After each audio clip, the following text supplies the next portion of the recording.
Hei, se on Vesa Hiukkanen, Lugana Oy. Kysyin tässä joku aika sitten kaverilta, että tiedätkö mitä on paalinka? Kaveri vastasi, että vaikea kysymys, mutta ilmeisesti joku voisiko olla puolalainen maansiirtokone.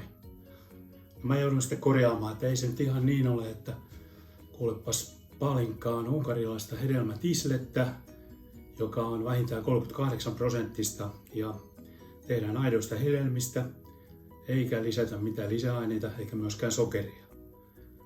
Tällainen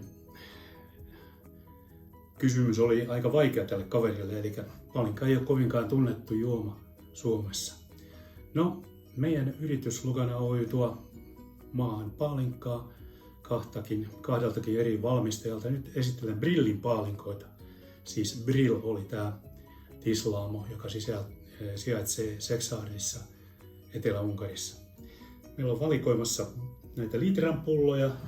Tässä on viinirypäleistä valmistettu paalinka, sölöpaalinka. Sitten on silvapaalinka, eli tämä on luumupaalinka. Ja sitten on näitä puolen litran pulloja. Kirsikkapaalinka, luumupaalinka, silvapaalinka, körttepaalinka, eli siis tarkoittaa päärynäpaalinka, ja on myös aprikoosipaalinka olemassa.